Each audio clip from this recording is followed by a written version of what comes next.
আলহামদুলিল্লাহ, গত কয়েকদিন আগে এই ভাইটি একটা পেজ কিনে আমার কাছ থেকে। উনি নিজেই বলছিল, ভাই আপনার সার্ভিসটা অনেক ভালো লাগছে, আমি একটা রিভিউ দিব। আমি বলছি, আপনার ইচ্ছা, আপনার মর্জি, আপনার যদি মন চায় যে আর 5 জনকে অনুপ্রেরণা করবেন, 5 জন যাতে সঠিক জায়গা থেকে পেজগুলো কিনতে পারে, যাতে প্রতারিত না হয়, আপনি ছেলেটা আপনার ইচ্ছা মতন একটা রিভিউ দিতে পারেন। উনি স্ক্রিনার মনে হয় যে 1 সপ্তাহ পরে হঠাৎ করে হোয়াটসঅ্যাপে একটা ভিডিও পাঠাইছে। ভিডিওটা একটু দেখবেন, আমি আপনাদেরকে অনুরোধ করব যে উনি কি বলতেছে। উনি ঠিকঠাক মতো ক্যামেরার সামনে কথাও বলতে পারে না, তারপরে যতটুকু বলছে আলহামদুলিল্লাহ, নিজ থেকে নির্দ্বিধায় উনি আমাকে একটা রিভিউ পাঠাইছে। এই ভাইয়ের ভিডিওটা একটু দেখবেন। চলুন আমরা সবাই মিলে ভাইয়ের ভিডিওটা একটু দেখি। আসসালামু আলাইকুম, সবাই কেমন আছেন? আশা করি সবাই ভালো আছেন। আমার নাম তৌফিকুল ইসলাম, আর আমার বাসা হচ্ছে টাঙ্গাইল মির্জাপুর। আপনারা যারা ফেসবুক পেজ কিনতে চান, ঠিক আছে, তো সবাই চাইলে মিলন ভাইয়ের কাছ থেকে ফেসবুক পেজ কিনতে পারেন। ওনার ব্যবহার খুবই ভালো। আমি এটা কোনো প্রমোশন ভিডিও করতেছি না, যা সত্য তাই বলতেছি। আমি একটা পেজ নিয়েছি ওনার কাছ থেকে, ওনার ব্যবহার এত ভালো, আমাকে পেজটার টাকা দেওয়ার 20 থেকে 25 মিনিটের ভিতরে পেজের সব কিছু বুঝিয়ে দিয়েছে।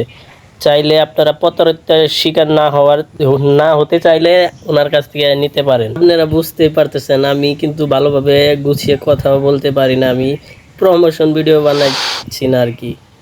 যদি প্রতারকের কাছ থেকে দূরে থাকতে চান তাহলে মিলন ভাইয়ের সাথে যোগাযোগ করেন, ঠিক আছে। ওনার পেজ আছে, আবার ইউটিউবেও চ্যানেল আছে।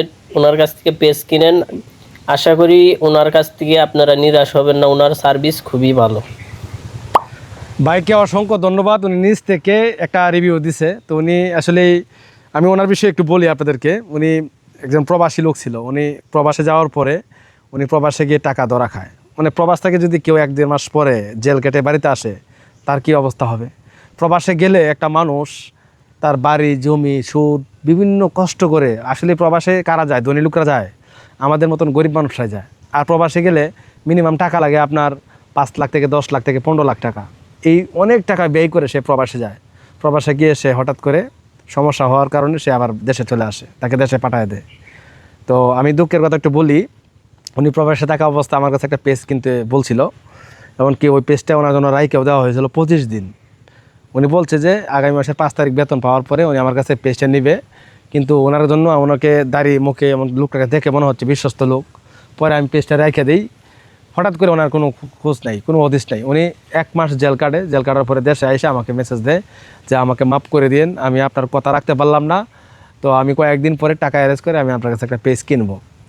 তো যেহেতু এই কথা বলছে, একটা লোক যদি কয়েক লক্ষ টাকা ধরা খায় তাহলে তাকে একটু স্যাক্রিফাইস করতে হয় না? মানবিক হিসাবে আমি তার কাছে একদম লো দামে, এক কথা কিনা দামে তাকে একটা পেজ দিয়ে দিই। সে ওই খুশির ঠেলায়, সে ওই খুশির ইচ্ছায় আমাকে একটা রিভিউ পাঠায়। তো আসলে মানুষ মানুষের জন্য ভাই। আমি ফেসবুক পেজ কেনা বেচা করতাম না ভাই, বিশ্বাস করেন। কিন্তু আমি কয়েক জায়গায় এমনভাবে ধরা খাইছি, আমি বলবো না এখন, আর এই কষ্টগুলো বলে লাভ নেই। সেখান থেকে ইচ্ছা যে আমিও নিজে এই বিজনেসটা করবো, এমনকি সঠিকভাবে মানুষকে সার্ভিসটা দিব, যাতে মানুষ প্রতারিত না হয়।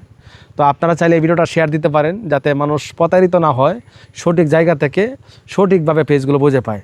অনলাইনে বিশ্বস্ত মানুষ কীভাবে বুঝবেন? যেমন আমার একটা ইউটিউব চ্যানেল আছে, আমি প্রতিনিয়ত এখানে ভিডিও দিই। আমার এই কমেন্টগুলো চেক করেন, মানুষের মন্তব্যগুলো একটু দেখেন। এবং আমার এই প্লেলিস্টে, আমার এই ইউটিউব চ্যানেলে একটা প্লেলিস্ট আছে, পেজ ক্রয় বিক্রয়, ওই এখানে অনেক রিভিউ আছে, এগুলো দেখে আসেন। আর আপনারা অনেকেই যেটা করেন, ফেসবুকে পোস্ট করে মানুষে, তাদের চেহারা মতন দেখা যায় না, সে কি মেয়ে মানুষ নাকি ছেলে মানুষ সেটাও দেখা যায় না। তাকে বিশেষ করে টাকা কীভাবে দিবেন? সে ভালোও হইতে পারে, খারাপও হইতে পারে। তো আমি আমার নিজের ভালো বলতেছি না, আপনারা আমাকে যাচাই বাছাই করে প্রয়োজনে ভিডিও কল দিয়ে একদম শিওর হয়ে তারপরে আমার কাছে পেজ কিনবেন। তো ভিউয়ার্স, এই ছিল আজকের ভিডিও। ভালো থাকবেন, আল্লাহ হাফেজ।